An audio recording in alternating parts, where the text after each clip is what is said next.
A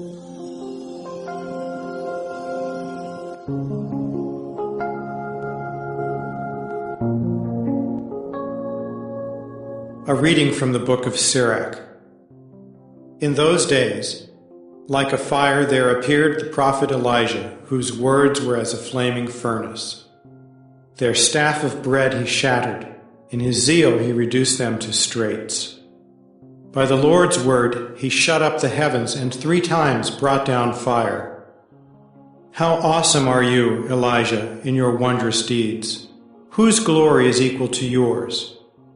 You were taken aloft in a whirlwind of fire, in a chariot with fiery horses. You were destined, it is written, in time to come to put an end to wrath before the day of the Lord, to turn back the hearts of fathers toward their sons, and to reestablish the tribes of Jacob. Blessed is he who shall have seen you and who falls asleep in your friendship. The word of the Lord. The responsorial psalm. The response is, Lord, make us turn to you. Let us see your face, and we shall be saved. O shepherd of Israel, hearken. From your throne upon the cherubim, shine forth. Rouse your power. Lord, make us turn to you.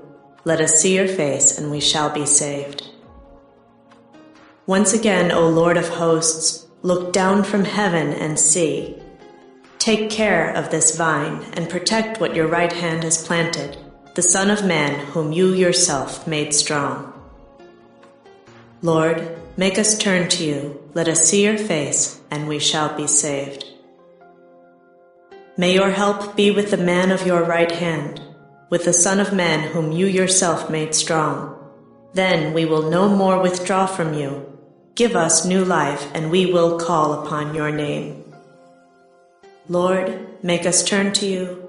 Let us see your face, and we shall be saved. A reading from the Holy Gospel according to Matthew. As they were coming down from the mountain, the disciples asked Jesus, "Why do the scribes say that Elijah must come first?"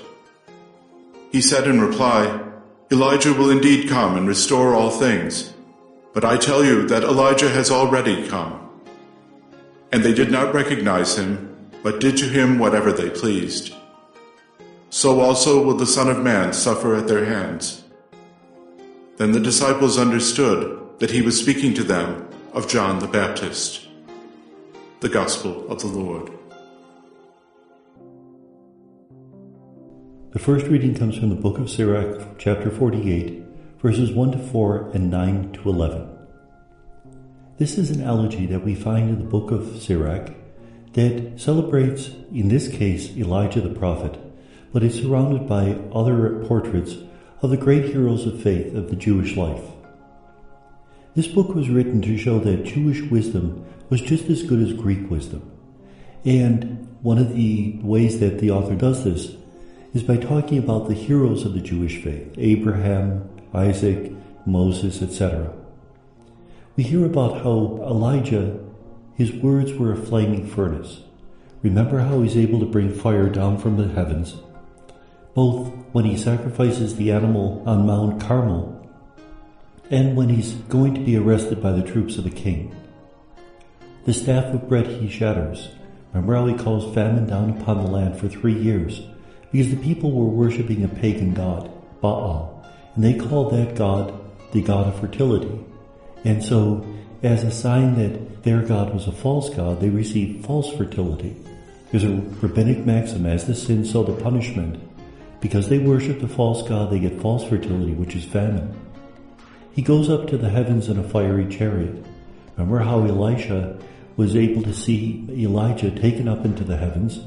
And because he was taken up into the heavens alive, it was believed that when the people needed a special revelation from the heavens, he was one of the characters who might give that revelation. The other two that were often mentioned were Moses, who died a very unusual death, was buried by God himself, and Enoch, who walked with God, and therefore didn't die either. And it was believed that he would return to turn the hearts of fathers toward their sons, reestablish the tribes of Jacob. He was going to prepare the people of Israel for the day of the Lord. And that's exactly what he does. And we see how he does it in the Gospel, Matthew 17, 9a and 10 to 13. The disciples ask about this saying that Elijah must come first. And Jesus' response makes it clear that John the Baptist is the new Elijah. He's not Elijah reincarnated, but rather he plays the role of Elijah in the community. Now there's a little bit of inconsistency in the New Testament because there's other passages that would say that Jesus is the new Elijah. After all, Jesus is the one who proclaimed the dawning of the kingdom of God. But in this particular passage, it's Jesus who points to John the Baptist and calls him Elijah. And may God bless us.